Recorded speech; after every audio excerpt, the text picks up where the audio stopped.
Hi all, welcome to Archi classes. So parts of സ്പീച്ചിന്റെ last സെക്ഷനിലേക്കാണ് ഇന്ന് നമ്മൾ കടക്കുന്നത് കേട്ടോ. സോ ഈ ഒരു വീഡിയോയിൽ പ്രിപ്പസിഷൻസ് എന്താണ്, ഇന്റർജെക്ഷൻസ് എന്താണ്, കൺജങ്ഷൻസ് എന്താണ് എന്നൊക്കെ നമ്മൾ എന്ത് ചെയ്യും പഠിക്കാൻ വേണ്ടിയിട്ട് പോവാണ്. സോ പ്രിപ്പസിഷൻ എന്താ നിങ്ങൾക്ക് എല്ലാവർക്കും അറിയുന്നതാണ്.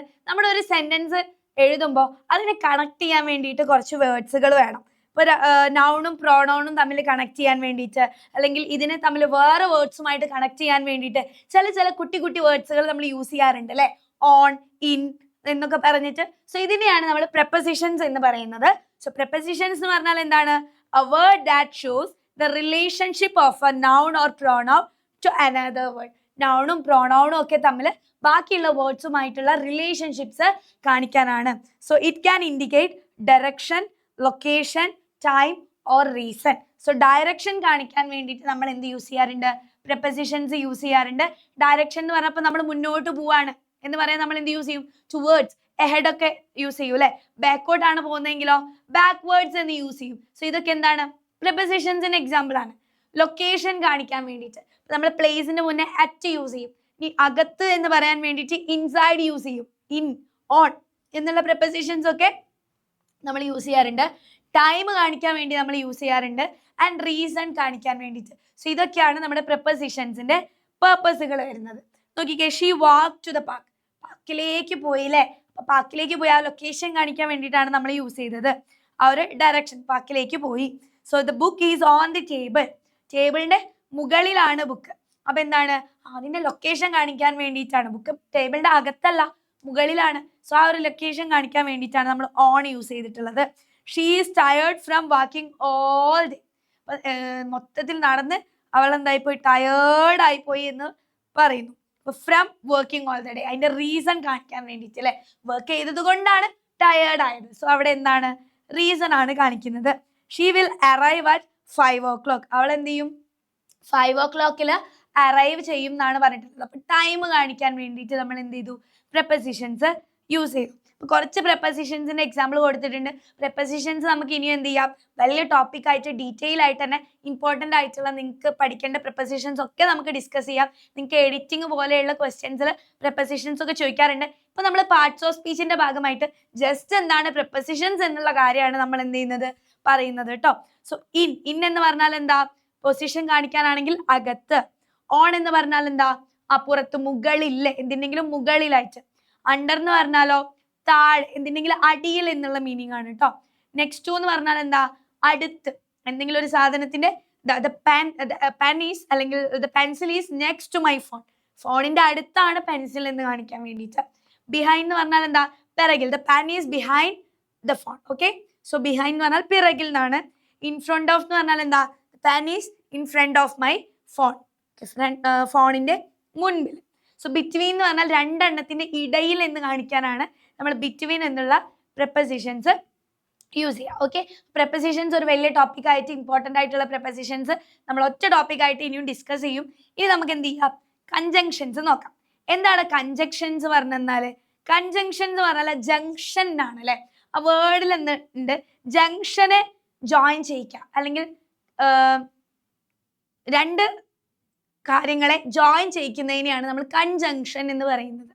So definition: a word that joins words, phrases or clues. രണ്ട് വേർഡുകളെയോ രണ്ട് ഫ്രേസസുകളെയോ രണ്ട് ക്ലോസസുകളെയോ ഒക്കെ ജോയിൻ ചെയ്യിപ്പിക്കാൻ വേണ്ടി നമ്മൾ യൂസ് ചെയ്യുന്ന കുറച്ച് വേർഡ്സ് ആണ് കൺജങ്ഷൻസ് എന്നുള്ളത്. ഈസിയാണ്. എക്സാമ്പിൾ പറഞ്ഞാൽ നിങ്ങൾക്ക് മനസ്സിലാവും. And, but, or, because, so ഇതിനൊക്കെ നമ്മൾ കോസി ഡിവൈസസുകൾ എന്നും പറയാറുണ്ട് കേട്ടോ. അപ്പൊ നിങ്ങൾ കൺജങ്ഷൻസ് എന്ന് മനസ്സിലാക്കുക.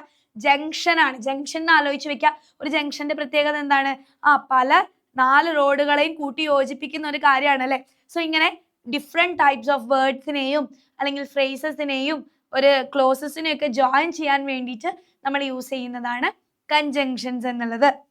സോ നോക്കിക്കേ, and, but, or, because, so ഇതൊക്കെ കൺജങ്ഷൻസിന് എക്സാമ്പിൾ ആണ്. I like tea and coffee. എനിക്ക് ടീയും കോഫിയും ഇഷ്ടമാണ്. സോ അത് ആ ടീയും കോഫിയും തമ്മിൽ യോജിപ്പിക്കാൻ വേണ്ടി നമ്മൾ എന്ത് ചെയ്തു? ആൻഡ് എന്നുള്ള കൺജങ്ഷൻ യൂസ് ചെയ്തു. I wanted to go but it was raining. എനിക്ക് പുറത്ത് പോകണമെന്നുണ്ട്, പക്ഷെ അവിടെ എന്താണ്? മഴ പെയ്തുകൊണ്ടിരിക്കുകയാണ് അല്ലെ. സോ ആ ഒരു 2 സെന്റൻസ് അല്ലെങ്കിൽ ആ ഒരു 2 ഫ്രേസസുകൾ ജോയിൻ ചെയ്യാൻ വേണ്ടി നമ്മൾ എന്ത് യൂസ് ചെയ്തു? ബട്ട് എന്നുള്ള കൺജങ്ഷൻ യൂസ് ചെയ്തു. ഓക്കെ, ഇനി എന്താണ് ഇന്റർജെക്ഷൻ എന്ന് പറഞ്ഞാല്? ഇന്റർജങ്ഷൻ അല്ല, ഇന്റർജെക്ഷൻ കേട്ടോ. ഇന്റർജെക്ഷൻ എന്ന് പറഞ്ഞു കഴിഞ്ഞാൽ a word or phrase that shows strong emotions. നമ്മുടെ ഇമോഷൻസ്, ഫീലിങ്സ് ഒക്കെ കാണിക്കാൻ ചിലപ്പോൾ നമ്മൾ ചില വേർഡ്സുകൾ യൂസ് ചെയ്യാറുണ്ട് അല്ലേ? നിങ്ങൾ സ്റ്റോറീസ് ഒക്കെ വായിക്കുന്നവരാണെങ്കിൽ വാവ്, ഓ, ആപ്സ് എന്നൊക്കെ പറഞ്ഞിട്ട് ഒരുപാട് വേർഡ്സ് കാണും. അപ്പൊ നിങ്ങൾ വിചാരിക്കും ഇതൊക്കെ എന്താണ്, ഇതിൻ്റെയൊക്കെ മീനിങ് എന്താണെന്ന് വിചാരിക്കും. സോ അതൊക്കെ നമ്മുടെ ഇമോഷൻസ് കാണിക്കാൻ വേണ്ടി യൂസ് ചെയ്യുന്ന വേർഡ്സുകളാണ്. So a word or phrase that shows strong emotions, ഇതിനെയാണ് നമ്മൾ ഇന്റർജെക്ഷൻസ് എന്ന് പറയാറുള്ളത്. Okay, so a word or phrase that shows strong emotion. Examples: wow, oh, hey, ops. ഇതൊക്കെ എന്താണ്? ഇന്റർജെക്ഷൻസിന് എക്സാമ്പിൾ ആണ്. wow, that was amazing. ഇതുപോലെ എക്സ്ക്ലമേറ്ററി മാർക്സ് വരുന്ന words. Okay, emotions കാണിക്കാൻ വേണ്ടി നമ്മൾ യൂസ് ചെയ്യുന്ന ഈ വേർഡ്സിനെയാണ് ഇന്റർജെക്ഷൻസ് എന്ന് പറയുന്നത്. ഇനി ഒരു കാര്യം കൂടി നമുക്ക് നോക്കാം. ഇംഗ്ലീഷിൽ വേറൊരു സെന്റൻസിൽ ഭാഗമായിട്ടുള്ള വേറൊരു കാര്യമാണ് ആർട്ടിക്കിൾസ് എന്നുള്ളത്. എന്താണ് ആർട്ടിക്കിൾസ് എന്ന് പറഞ്ഞാൽ? 3 ആർട്ടിക്കിൾസ് ആണ് ഇംഗ്ലീഷ് ലാംഗ്വേജിലുള്ളത്. A and the. ഇതിൽ ജനറൽ ആയിട്ട് പറയാൻ വേണ്ടിയിട്ട് എയും ആനും നമ്മൾ യൂസ് ചെയ്യും. സ്പെസിഫിക് ആയിട്ട് പറയാൻ വേണ്ടിയിട്ട് നമ്മൾ എന്ത് യൂസ് ചെയ്യും? ദ എന്നുള്ള ആർട്ടിക്കിളാണ് യൂസ് ചെയ്യുക. ഇതിൽ എ യൂസ് ചെയ്യുക കോൺസണന്റ് സൗണ്ട് വെച്ചിട്ട്. കോൺസണന്റ് സൗണ്ട്സ് എന്താണെന്നറിയോ? വവൽ സൗണ്ട്സ് എന്താണെന്നറിയോ? A, E, I, O, U.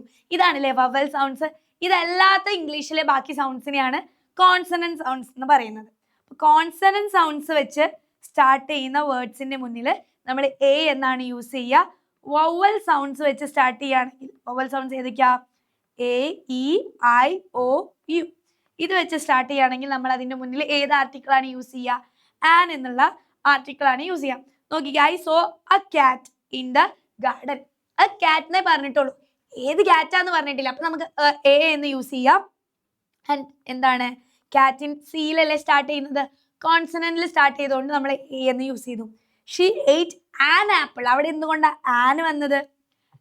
Apple നോക്കിക്കേ, ആപ്പിൾ എന്താണ്? എ വെച്ചിട്ടാണ് സ്റ്റാർട്ട് ചെയ്യുന്നത്. എ, ഐ, ഒ, യു സൗണ്ടിലാണ് സ്റ്റാർട്ട് ചെയ്യുന്നത് അല്ലേ? അപ്പൊ നമുക്ക് അവിടെ എന്ത് യൂസ് ചെയ്യാം? ആൻ യൂസ് ചെയ്യാം. ഇനി സൺ. സൺ എന്ന് പറഞ്ഞത് സ്പെസിഫിക് ആയിട്ടുള്ള ഒരാളല്ലേ? ഈ ലോകത്ത് ഒറ്റ സണ്ണല്ലേ ഉള്ളൂ? ഒരുപാട് സണ്ണുണ്ടോ? ഇല്ല അല്ലെ? അപ്പൊ നമുക്ക് ആളെ ചൂണ്ടി കാണിച്ചു കൊടുക്കാൻ പറ്റും, സൺ ഇതാണ് എന്ന് പറഞ്ഞിട്ട്. അല്ലെങ്കിൽ ഒറ്റ ആളേ ഉള്ളൂ അല്ലെ? വളരെ യുണീക്ക് ആൻഡ് സ്പെസിഫിക് ആയിട്ടുള്ള ആളാണ്. സോ നമുക്ക് അവിടെ എന്ത് യൂസ് ചെയ്യാം? ദ യൂസ് ചെയ്യാം. The sun rises in the east. I saw a dog. ഞാനൊരു ഡോഗിനെ കണ്ടു. അവിടെ ഡോഗിന്റെ മുന്നേ എ വന്നു, കാരണം ഏതോ ഒരു ഡോഗിനെ കണ്ടു, ജനറൽ ആയിട്ട് പറഞ്ഞതാണ്. The dog was brown and friendly. പക്ഷെ ആ ഡോഗ് എന്താണ്? ബ്രൗൺ നിറമാണ്, ഫ്രണ്ട്ലി ആണ്. അപ്പൊ നമ്മൾ ആ ഡോഗിനെ കണ്ടു എന്ന് പറഞ്ഞു, പിന്നെ ആ ഡോഗിനെ തന്നെയാണ് നമ്മൾ എന്ത് ചെയ്യുന്നത്? ഡിസ്ക്രൈബ് ചെയ്യുന്നത്. സോ നമുക്ക് ഓൾറെഡി എന്ത് ചെയ്യാൻ പറ്റും? അതിനെ ചൂണ്ടി കാണിക്കാൻ പറ്റും, അല്ലെങ്കിൽ സ്പെസിഫിക് ആയിട്ടുള്ള ഒരാളാണ്. അപ്പൊ പിന്നെ നമ്മൾ അതിനെ ഡിസ്ക്രൈബ് ചെയ്യുമ്പോൾ എന്ത് യൂസ് ചെയ്യണം? ദ യൂസ് ചെയ്യണം. സോ മനസ്സിലായോ? സോ എ ആൻഡ് ദ എന്നുള്ള ആർട്ടിക്കിൾസ് ആണ് നമുക്ക് ഇംഗ്ലീഷിലുള്ളത്. സോ നമുക്ക് എന്തായി? ആ 3 ആർട്ടിക്കിൾസും എങ്ങനെയൊക്കെയാണ് യൂസ് ചെയ്യേണ്ടത് നമ്മൾ പഠിച്ചു അല്ലേ? സോ ഈ ഒരു വീഡിയോയിൽ നമ്മൾ പ്രിപ്പോസിഷൻസ് എന്താണെന്ന് പഠിച്ചു, കൺജങ്ഷൻസ് പഠിച്ചു, ഇന്റർജെക്ഷൻസും അതുപോലെ ആർട്ടിക്കിൾസും പഠിച്ചു. സോ ഇതോടുകൂടി നമ്മുടെ parts of speech full complete ആയിട്ടുണ്ട്.